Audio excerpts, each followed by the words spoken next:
phone book. I said, well, I didn't know where he lived, but I knew he lived in the Sydney area then. That's all I knew. And so he looked up, and I said, write down the telephone, the address, and tell, because you had your address in the telephone books. Write down the address and telephone number of every G.F. Vale. He was George Frederick, named after Handel. He really loved classical music, so he said my mom named me George Frederick. So he said, I said, look up G.F. Vale, George F. Vale, G. Frederick Vale, and he came back with like 5 names, and I wrote every single one of those letters and said, are you, you're George? And I'll never forget, I got 1 letter back, right? And I look at the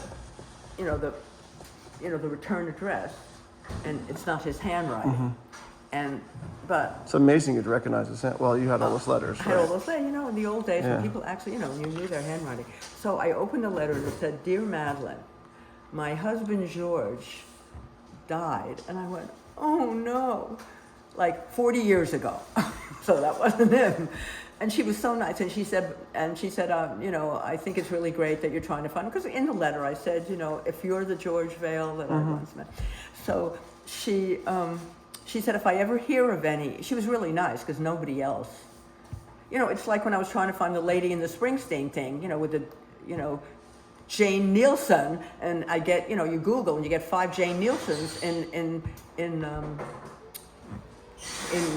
in not Copenhagen, anywhere in Denmark. But I think with that I only wrote 2. I just figured this one has she didn't talk about her husband, on the thing with Springsteen, but I actually picked the right one, and she answered me right back, so that was great. So I can't find George now, right? It's gone. So then we get divorced, and come home from, my shift at the burn unit, and I'm thinking about George, and I go, you know what? He once gave me, and I'm like looking through I can't believe I had it, his mother's address in Birmingham. Because he once said, I'm always traveling around, but my mom, I keep in touch with her. I don't know, I found it. And so, in the middle of the night first, I called his mother. Do you know what? I found out later, she died 2 weeks later. Had I waited, she sounded great, but George told me, she was very excited. She told me how you called. And I said, I'm George Vale. And she was like, the real British, the not posh British, the interesting British accents. And he didn't have he didn't have that royal accent either. And she said, he's living in Australia. And he's in Australia now. And I remember when I was in South Africa, staying in Johannesburg with him and his old friend, who had the apartment. He said to me, I really want to head to Australia. Wouldn't you like to go? And I said, I wouldn't mind going. I've been traveling 13 months at this point. I said, I'm like tired of wearing the same 2 pairs of underwear, like washing them out. I said, I have to get home because I had that fellowship for graduate school, and it was starting in the end of September. I didn't even know this. Oh, you didn't know that I had a fellowship? That I went to Michigan State for 2 months and then just left? I might have. Now it rings a bell. Right. We'll do that one later. Right. So fellowship for what? For anthropology. Anthropology. Because my anthropology teacher, I only took anthropology in my senior year. And you had to take 111 or 112. One was the bones stuff. I hate that stuff. Who cares about bones? And and the other one was called cultural anthropology. And you study tribes. Yeah. And honestly, when I think back, you're studying tribes from 50 years before, these ethnographers, Well, no, they're doing a lot of research. But I mean, we were reading Margaret Mead. I mean, she was long dead, right? But I liked it. It was interesting. And I knew in my head, I'm going to Africa anyway. So I did. And then, if I took that was a semester, you could take one more anthropology course. The only other one they answered was called African anthropology. Like, yeah. So I took it, and the professor was Dr. Horwitz. He was probably 26. He had been everywhere. And I used to see him in Binghamton he had 2 little boys, and he used to have them on leashes. Do you ever remember? Oh, God. They used to do that? Yeah. But I could see why. These kids one was like dogs. One took this way, and he had the leashes. I remember seeing him. I didn't approach him then. But anyway, I got an A, and I think he probably had said, he had said, when I started the course, like, why are you taking this course, the first day? And I probably said, because I want to go to Africa. It's been a dream of mine or something. So one day, toward the end of the semester, I was getting good marks. He asked me to stay after class, and he said, Madeleine, what are you going to do, after you graduate? And I said, I'm going to Africa. He said, yeah, but like, are you going to go to graduate school? And I said, well, I guess so, because my parents expect me to.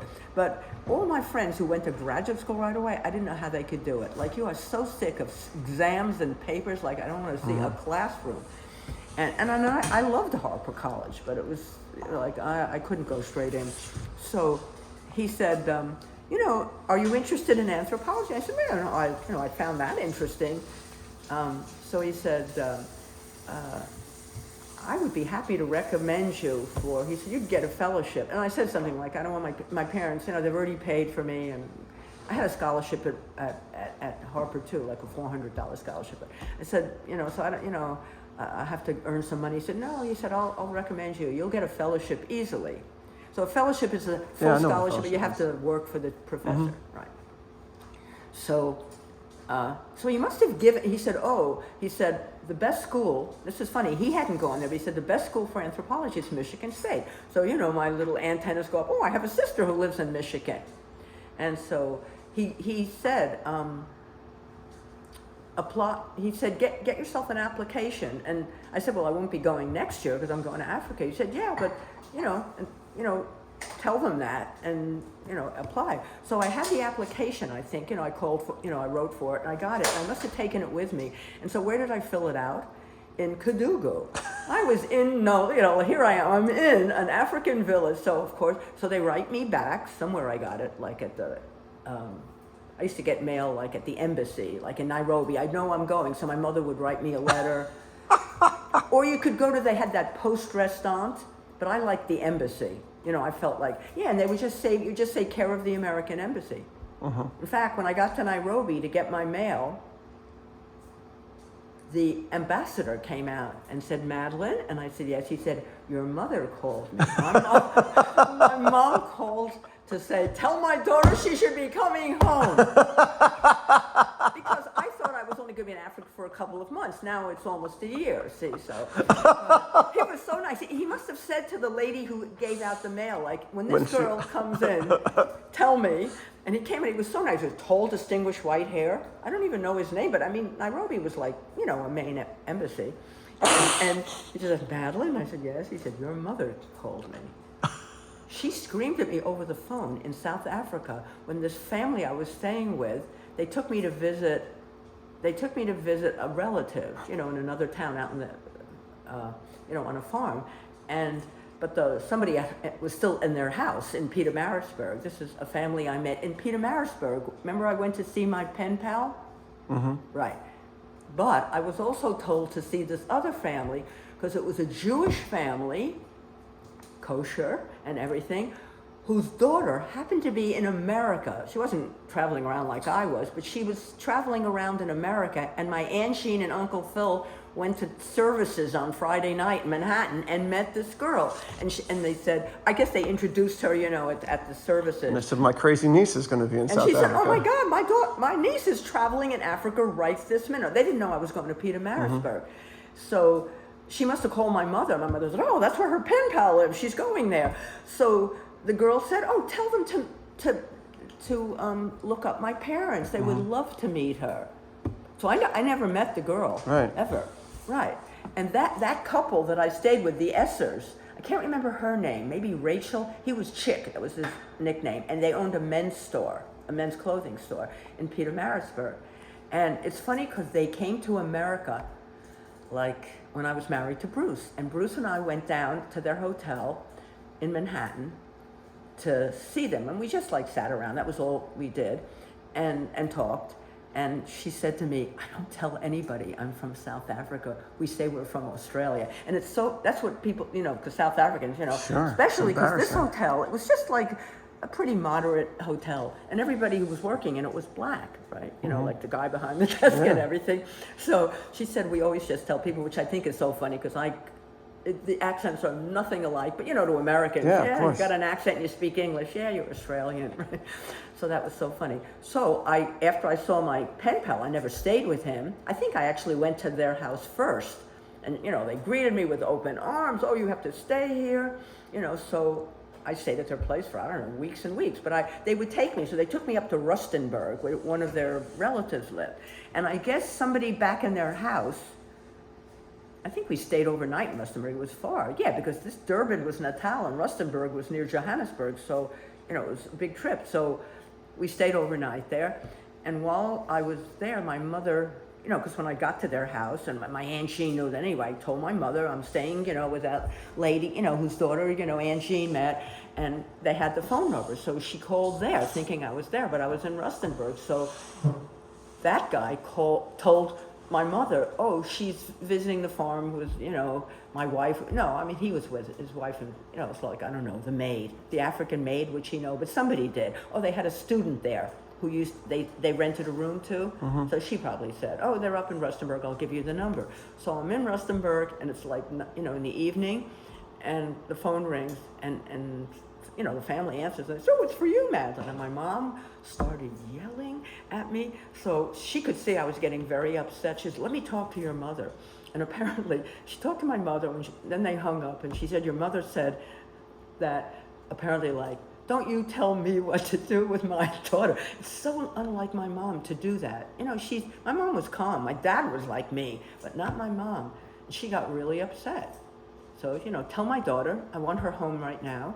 And I thought, why would she say that? It's not costing her any money. No, it's not. You're 21, 22 years old. I was 22 already. Yeah, it's like, yeah. Why does she think she can sort of boss you around anyway? And I remember saying on the phone, Mom, I have to go to graduate school. I'll be home. But, it's a couple more months and, I want to see more things. And I totally ran out of money. So I wrote, who got me to Madagascar? Dave Russell, the one I visited, in the Peace Corps in Senegal, in Kédougou. I wrote him and I said, lend me this money, I'll get it. I have a bank account, but I couldn't do anything.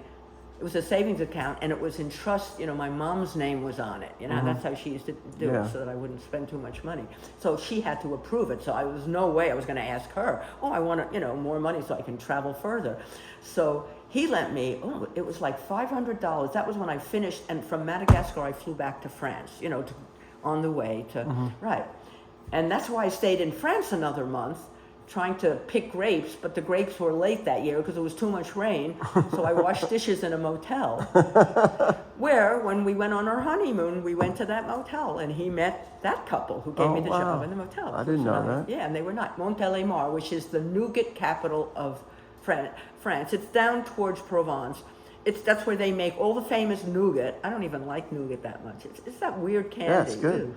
Yeah, so that's So I was there washing dishes, and then they let me stand behind the bar and serve, like latte. Well, it wasn't lattes, it was espresso, mostly, in those little cups. And she said, I was staying there for nothing. I said, I just need to stay here. Oh, because now I needed to get home from France to America, get the money, right? So I called, did I call? No, I wrote Susie. And I said, Susie, I've got money in the bank. I had like $10,000 in the bank. I said, but I can't get it. Could you lend me some money to get home? I don't know if she ever told my mom. I'm sure my mom at the end, we discussed how I made it home. So she did. So it takes a while to get money, in the old days, there was no ATM. So I had to wait. And the youth hostels in Paris were like really, crowded and horrible. And I didn't like cities. Except for Cairo, that was interesting, but I didn't want to be in Paris, so I thought, I'll go pick grapes. I heard you can pick grapes down in southern Greece. So that's when I hitchhiked all the way down, and I got a ride with this truck driver, and he stopped in Montélimar for dinner. And the truck drivers are really nice. They would always pay for my dinner and everything. And they would ask if he would share their room. Oh, I won't touch you, don't worry. It would always be, no, thank you. But they were always polite. My problems with hitchhikers were in Germany, and that was scary. And then I never hitchhiked again. So but the French were always have to try. They're Frenchmen, but they take, they take your no very nicely. They're okay with it. So you hitchhiked in France, you hitchhiked in Africa. Yes. You hitchhiked in Africa. I did. But who has cars in Africa? Yeah, the white. White people. And even some old slob who looked about 80 had to try to get his arm around me, and he dropped me off in the middle of nowhere. This is in South Africa.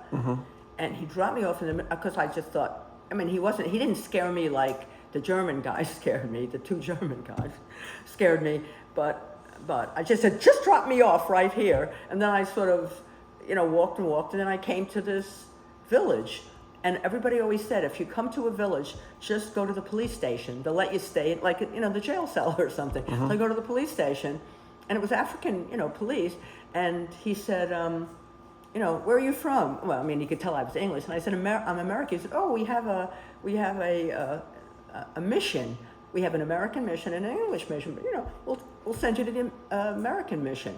So he sent me the American mission, and there are these guys from Maryland, in their cossacks, and I stayed with them, and they took me all over, and I met all these, to the hospital, and, all these Africans having babies. They were so cute. Where was this? This was somewhere outside. It was I think it was no, Johannesburg is not the Orange Free State. That's Bloemfontein is the capital. It's the Transvaal that's the state. And it was somewhere there, I don't know, out in there. And I don't even remember the name of the village. But the exciting thing was I stayed there for like 3 nights, is that he said, oh, we're having a special guest tonight for dinner. And it was like 4 guys, and it was so cute. They gave me their addresses. If you're ever in Maryland, look up my brother. And, they were really nice. And this is the most exciting. And we could watch this. We could watch Zulu, the movie Zulu, which is really quite a I've famous, seen that movie, yeah. With that famous English actors in it. I don't remember. Oh my gosh, he's so well known. He's still Michael Caine. That was like one of his first one, and it's a true story. The little band of English and the Africans actually were so impressed with how they defended themselves that they just let them live. I mean, they could have killed them and you have this big hill with all the African warriors. It's such a But when I saw it afterwards, I had dinner with him. So the guy who played the African chief, who was a famous Zulu chief, was played by his great-grandson, or grandson, actually. No, maybe great-grand. No, because this happened in early, 1900s, so it was his grandson. He's coming for dinner. So we sit down for dinner, and this African guy, tall, sort of, I wouldn't say handsome, it had those, they, mark their face, some of them. And he's in a suit, like a real suit with a tie and everything. He sits down and he has bodyguards who sit next to him. And I'm not kidding you, he puts his panga, those knives that's sort of a little bent, that they, well, you can do like a machete kind of thing. Yeah, like a machete. Like, you can cut through the jungle with it, but you could also, decapitate somebody. I'm sure, why would he do this? It was just probably for effect, I'm sure. So he lays it on the table in front of him. He spoke perfect English. He was, educated in Britain. And I didn't know he was in a movie, right, or anything like that. But when I came home, the movie was, I guess he had made it already, but it hadn't come out. And that's him. And I sat with, I have to, I can find his name on the and we had dinner. I was staring at him with his bodyguards who didn't say one word. They were in suits too. It was almost like these, mafia guys, they had some kind of hat. He wasn't, he was in a suit. He was very elegant. So anyway, so now we're back and I'm trying to find George. And I call his mother. Oh, but before I call his mother, that's how I knew he went to Australia for sure. Is I call that guy that he lived with, that whose couch I used. He still lived there, and I had his phone number. And I called him, and he said, George left for Australia, 2 years ago, or no, 2 years ago, 10 years ago or more. And so I said, do you have his number? And he said, no, I don't. I haven't been in contact with him. So he hasn't been in contact, so I thought, okay, that's it, I'll never find George. I'll never find George. And then I remembered his mother. And I searched through all my old travel things, and I found his mother, and I called her and says, he's in Camden. And he has 4 daughters, and I was so happy, got married, great. And so I said, thank you very much. And I was nervous about calling him, because he never wrote me, and maybe he doesn't like me, and he's annoyed at me or something. But then that night I did. And then I never heard from him because his kids he said, oh my, and I saw his refrigerator because then I did go to his house. So when I went to Australia, I waited till the end. You would think, like, if I had been writing him, I would have, the minute I landed in Sydney, I would have gone to say hello. But I'm afraid, like, I don't want to be rejected. It'll be embarrassing and terrible. So I waited till, like, I'm only going to have 3 days left. So if he spurns me, you know, doesn't even want to talk to me. Is this the first time you ever went to Australia? That was my first trip. Right. So that's why I was staying in Tamworth. You know, I stayed there. And those people, the lady who, and husband who owned the thing, and they had 2 like preteen daughters. He was Chinese, half Chinese. So he had the build of a white guy. His wife was his mother, but I mean, they were divorced already, but they lived somewhere in Australia. No, yeah, we're in Australia now. I'm getting confused. So, but his face was totally Chinese, and he used to tell me how tourists come up to him and they think he can't speak English, or people come, you know, and so they talk real loud. You know, he said, you know, when you can't speak English, I think you're deaf, right? You know, he spoke Aussie accent. He never went to China. I said, you can't even speak Chinese. He goes, no. He said, my father's back in Australia. He said, when they divorced, he went back to China and married a Chinese woman who had kids already, and then they come back. Now they can get in easier, because, right?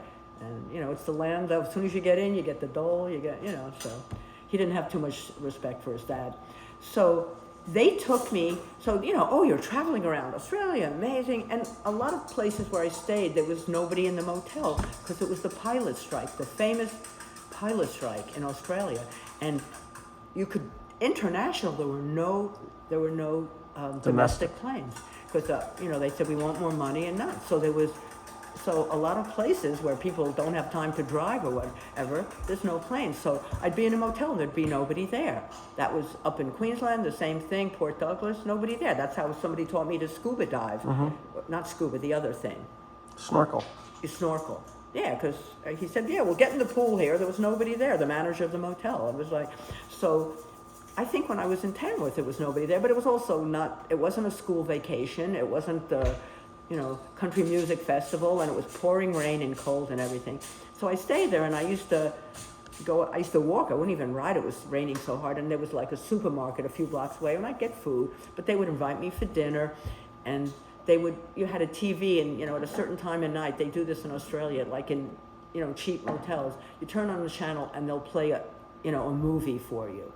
But she was saying, you can watch 10 movies. It used to be once a night, but, you know, so I got to, you know, I'll show you what we have. You know, they have DVDs and they put them in. So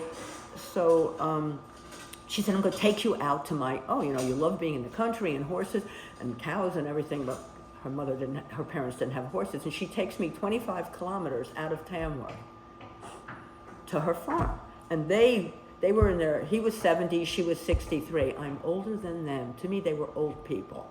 Even though I was in my 40s, you know, but they were like old people to me. I mean, he was very fit, you know, he had cattle and everything, and I stayed with them. And then after that, I never went to the motel. So my next trip, I always stayed with them. And so my next trip, I said, I want to live in Australia. And I said, I got a job up near, where did Grandpa Dave, Darwin. I said, and they were offering me. They said, "Oh, you're not British. You don't have a work permit. Well, sorry, you know, you can't. We can't give it to you. We'd love to, but we can't." So she said, "I'm going to take you to Tamworth Base Hospital." So we drive into town. She takes me to the hospital. She said, "They can sponsor you," and I knew that already. No, I don't. Somebody had said something. Yeah, you have to get sponsored, and then you can get just a work visa, so that you come, you work at the hospital, and then you go home. So I said, well, it's better than nothing. You know, I worked there for 2 years. So I meet this guy, and I said, and he asked me what kind of nursing, and he said, we're trying to get a head injury unit started. And there's only 2 hospitals, so that was the government hospital, and then there was a private one for people. So even though everything's free, a lot of people have private insurance, because then you choose your doctor, you choose the date. Otherwise, you might wait 6 months if it's not an emergency, and you don't choose your doctor. So, she said, so you've done, I said, yeah, well, I worked in with paraplegics and quadriplegics and head injuries. I didn't even feel like I really knew that much or anything, but he said, fine. He said, we'll be happy to sponsor you. He said, but actually, he said, all the work I have to go to because I have to prove I couldn't find anybody in Australia, which is so ridiculous. But for some reason, he said, I'll go through. He said, but I have to go through all this stuff. He said, would you like permanent residence? And I went, oh, he asked me. Right. I was thinking, okay, I'll work in Tamworth, then I have to go home, but maybe, I'll have a week to travel or something. And he said, because I got to go through the same thing. So I said, oh my God, I love it. And then he says to me, okay, but once you're a permanent resident, you don't even have to work here. You get your permanent residence before you come here, and then you're like an Australian, just can't vote, So he said, how much, I'd like to know that you're not going to leave the minute you come. He said, how much time are you going to promise me? So I remember thinking, there's like this moment, it probably was 10 seconds, and I'm going, 5 years? I don't want to be in Tamworth for 5 years. I want to, go out into, I want to be in other places. And so I'm like, so I think, should I say 5? But if I say anything less, he might not give it to me. So I'm sort of, sitting there like this, and he goes, how about a year? Can you promise me a year? And it's so funny. I went, oh my God, I thought you were going to make me stay for 10 years. I said, oh, a year, of course. You know how long I stayed? 4 months. Why? Because when I finally got there, he had left. And I thought, I don't know if he ever told anyone, Right. but I didn't care because I promised him. And I didn't even care about the hospital. I thought it was a terrible hospital. They didn't have enough staff, and patients were falling out of bed. And when I would complain, like you have. This was the private one or the government This one? was the government one. And I remember going in once. I was so upset. And I was like crying. And I remember her saying, "Don't go out that way." Like she didn't want anybody to see me crying. I guess coming out of her office. She was the head of nursing. And I said, "You have half the staff on the weekends because you have to pay." Time and a half on Saturday and time and 3/4 on Sunday. So of course we don't want so much staff. But there's also less other staff because physical therapists don't work on the weekend. You don't get physical therapy on the weekend. It's not like San Francisco, you get it 3 times a day, every day, if you're a paraplegic or quadriplegic. So I said, we don't have our own orderly. We were a unit of people in wheelchairs and stuff like that. And I said, so someone has to go to the bathroom. They're too heavy for me to lift, but I can't the other nurses are busy, and I can't even get an orderly. She said, well, there is one in the hospital. I said, yeah, it takes 10 minutes, and by that time, the woman's incontinent and feeling horrible. I said, it's disgraceful. You should have another one. Hire another one.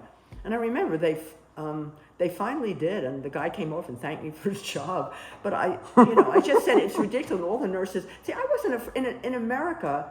Nurses have good standing. Like doctors call you by your first name, not there. Doctors would stand right next to all the charts and say, could you get me so-and-so's chart? If they did that in San Francisco, you'd say, it's right over there. You can get it yourself, in a polite way. But there, it was like your sister, you're called sister, and like a nun. And and it's just so much, it wasn't in Bridgetown. Like, I was so used to saying Dr. So-and-so, that he used to say, call me, something. And I said, oh, you're the doctor. It was sort of weird. But then I did start to call them by their first name. I said, you don't have enough staff. And she said, well, we don't have any more money for staff.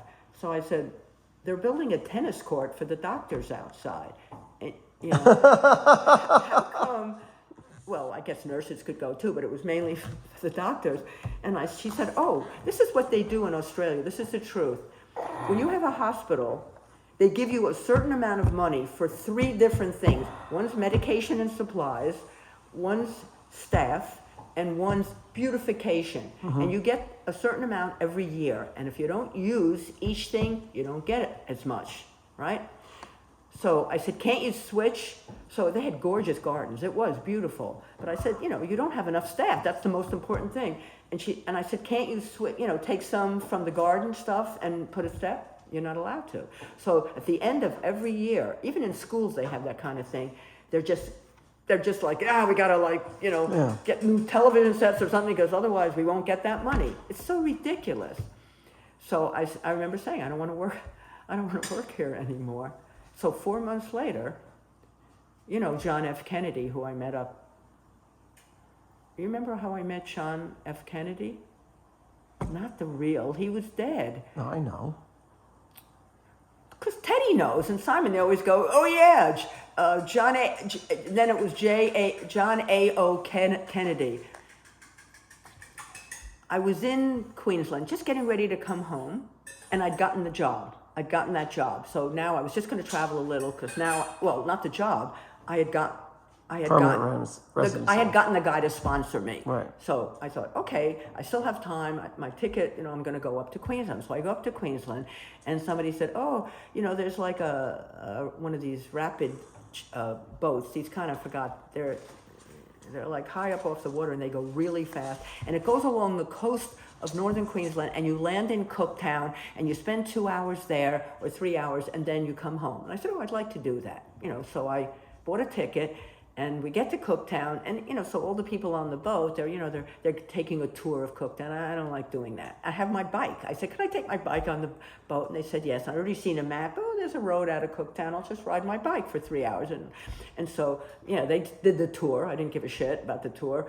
And then I rode my bike and I'm riding along and I see a man with a horse grazing on the he's like holding him while he's grazing. So I sort of pause my bike. And he sort of looks up and I smile, and then I just went on. On the way back, he's still there. So it's extraordinarily humid and hot. And that horse is not even sweating. And I just, like my horse could not deal with it. Because our weather was hot and dry and bailing up. Mm-hmm. But we didn't ride him when it was hot. It's too hot. So I stop and we're talking. I said, oh, I love horses and everything like that. And then he's just this, this little dark-haired guy. He's barefoot. And he said, oh, I live right across the road there. He said, would you like, something cold to drink? And I said, well, I sort of paused. See, now, having done true crime, never would I do that. Because I am sure he would kill me. But no, really. You're crazy to go with someone you don't know, you've just spoken to for 5 minutes. I know, but you've just lived like I know 50 years of your life doing that. I know, so I wasn't scared. So I paused for a second, but he was sort of a little guy, and I go, sort of a little skinny guy. So I thought, I said, he seems nice. He's very polite and nice. So we go to his house, and he had this house up on stilts, because, see, you either have floods or, right, and it's the coast anyway. So, and inside, I remember he had, like, wooden floors. Nobody has carpeting in Australia. Not too many. No, some people do. No, it's France. It's Sweden and Denmark. No one has carpeting. They just have a rug and wood floors or laminate. Because laminate floors were invented in Sweden, by the way. Mm. So anyway, so we're in there, and he has all this like old furniture, like I used to buy at house sales. Remember, like I had some old things, and it was really nice. But he's living there by himself, and he had dogs and cats all over the place, and his horses. He had a couple of horses. So he tells me his name is John F. Kennedy. Mm-hmm. So I look at him and I go, well, you realize, you have a very famous name. And he goes, yeah, I know, but I'm John F. Kennedy. Later, when I got my what do you call it, my permanent residence, they ask you when you're going to come. And I got it so relatively quickly, like in 4 months, and I thought, they give you a year before you have to take the job. Otherwise, that's it. So I thought, I'm going to travel around. And I had met this John, and he was writing me. Oh, and he says he got me in fast. Because he used to be in the Australian equivalent of the CIA.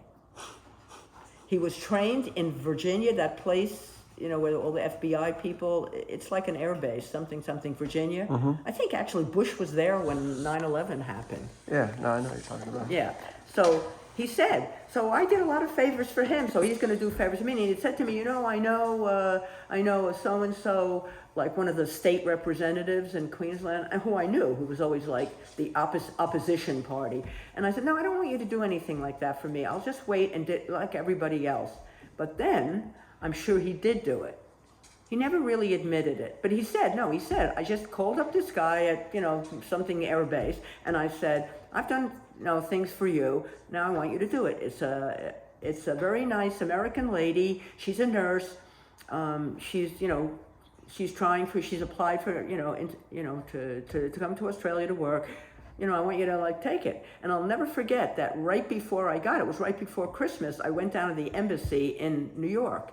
And the woman was very rude at the Australian embassy. And she said, if people come and start asking when, when they're going to get it, we're going to put your application on the bottom of the pile. She said, it's Christmas and everyone's suffering from the flu, so we have no help. So believe me, it's not going to be looked at now, right? So that was it. So, okay, I'm sorry, I'll never ask again. And then I went back and I was staying at Grace Rinsler's house because they went to Spain and her 14, 15-year-old son was there, but she, just wanted someone there. I remember Jill and I visited you there. Oh, really? Yeah. I don't remember that. I remember that. Oh my gosh. So I said, and I would be partly there, and then I would stay with Diane, and I'd ride my bike up to Diane's, and then I would go back, and that's when I had a job. I had all different jobs. I worked at the place where Christopher Reeves was, only he wasn't there anymore. Yeah, at that place on the on rehab Pleasant place. Valley Way or whatever. Yeah. So that was actually interesting job, but. So I said, I called Kathy and I said, I'm coming to San Francisco. I'm tired of waiting. And I'm there one day and my sister calls me. And I say, if it's just past Christmas. It was like between Christmas and New Year's. Mm-hmm. And she said, you got it. So that's when my bike got stolen because I was so excited and lock it up when I went to get my glasses. And then I had to stay longer because I had to buy another bike, and that was my Stay longer in San Francisco? Yeah, and I just got a job with Kathy, so they give you a little crummy written test, and they just send you out to hospitals. You make twice as much because it's an agency. So I worked for a month there, and then, and then I got my thing. But I had a year, so when I came, this John Kenny used to write me, boy, his spelling. I remember, I think I must have showed it to one of you, maybe Teddy. I was like, incredible. And he was on the side of the road with walking, a horse. Yeah, grazing his horse. And you were riding a bike past. Yes. Of course I would stop to see a horse. You don't see horses. You really would not see a horse in that thing. First of all, and you know what I said? How did you is your horse, did you buy him here? And she said, no. He said, he was married then. He and his wife rode from Sydney up to Cooktown. Took him 2 months. Wow. Said by the time you get up there, your horse is used to the weather because it's getting hotter. Honestly, the minute you go from New South Wales, I remember when we crossed the border, because he's the one who, when I decided I'm leaving, I don't want to work in Tamworth, he came down in a truck that was not registered, but I didn't know that. But I wondered why he never wanted to go into a town, and he was driving very slowly, so no one. He said, "Oh, my truck's not registered." I was so mad. It was really. Oh God, he was sort of pathetic, but a nice person, very nice person. So he came to get me, and we rode up. And I remember when we went over the border into Queensland, I said to John, "It's like all of a sudden it's like humid and like the air is thick." It was like, I mean, it's ridiculous, just a marking that it's a border, but honestly it was. And that was the first place I ever saw cotton growing. That was the most incredible thing. Looks like somebody took a bag of cotton and just tied it to the tree. Crazy looking. Well, I mean, I was excited when I went to Rustenburg and saw oranges on a tree. I'd never seen oranges on a tree. You never seen them in Florida? No, I saw coconuts in Florida. That was amazing, the coconuts. Jason just got coconuts growing over her head. Everywhere. I know, that's when I first, I don't know if that's the first time I ate a coconut, because I think the first time I didn't like it, it was like very rich, but then I was like eating Mounds bars just to get the coconut. So then when did you start working for like the government to to get placed in one of these like? Oh, so I'm in Tamworth, and I have a room in this, I'm just gonna let him out, really, Yeah. and then we'll finish. Oh, my drink.